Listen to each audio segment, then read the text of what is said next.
The moment Karen saw Nurse Chloe, she unleashed a storm of insults.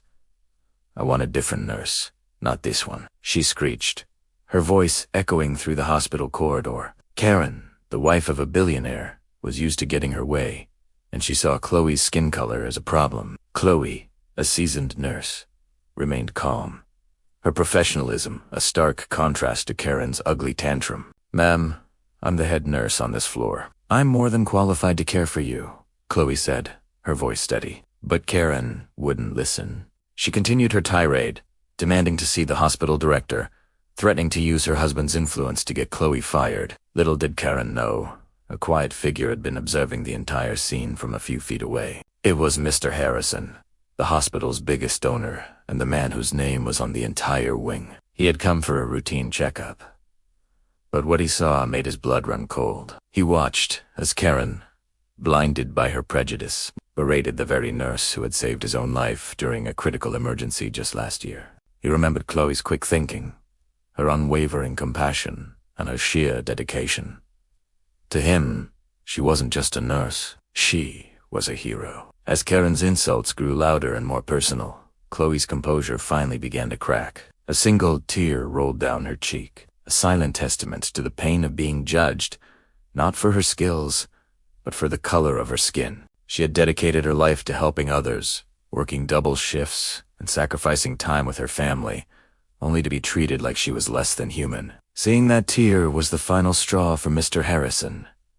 He stepped forward, his presence immediately commanding the attention of everyone in the hallway. "That's enough," he said, his voice low, but filled with an authority that silenced Karen instantly. She turned, a flicker of confusion on her face, which quickly turned to shock as she recognized the powerful man standing before her.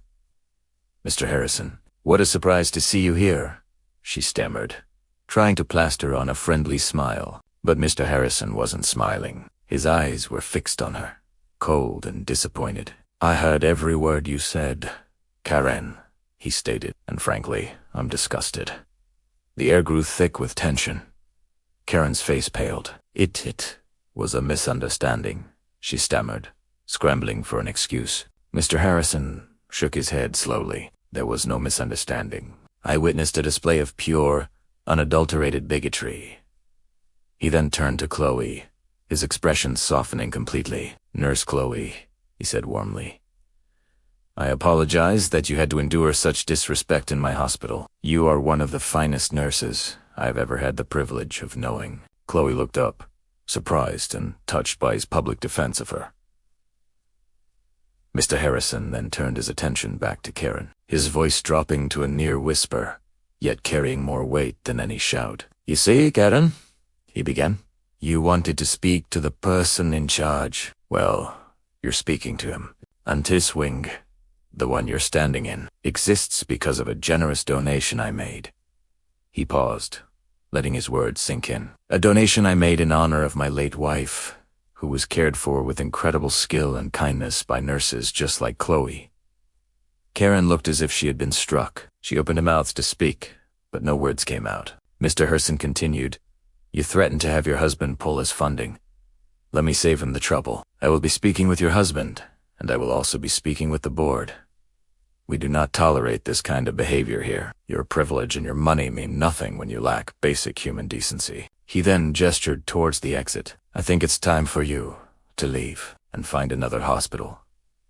Defeated and humiliated, Karen turned and scurried away without another word. The hallway was quiet again, but the atmosphere had completely changed. A few other nurses and patients who had witnessed the scene began to applaud softly. Chloe, overwhelmed with emotion, looked at Mr. Harrison, tears of gratitude now streaming down her face. "Thank you," she whispered. "No one has ever stood up for me like that." Mr. Harrison placed a gentle hand on her shoulder. "True character isn't measured by wealth," he said, his eyes meeting hers. "It's measured by how we treat others.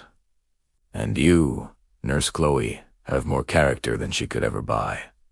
That day, something shifted in the hospital. It wasn't just about one woman being put in her place. It was a powerful reminder that compassion and respect are the true currencies of our world. Chloe walked back to her station, her head held high, no longer just a nurse, but a symbol of resilience and grace.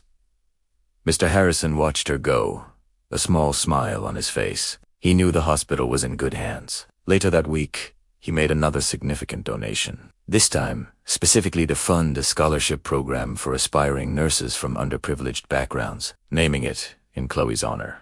It was his way of ensuring that more heroes like her would have the chance to shine, proving that true worth is found not in a bank account, but in the kindness of one's heart. Thank you so much for watching this story unfold with us. It's a powerful lesson in empathy and standing up for what's right. If this story touched you, please give it a thumbs up and share it with someone who might need this message. Don't forget to subscribe to our channel and hit the notification bell so you won't miss our next video. We love bringing you stories that matter. See you next time.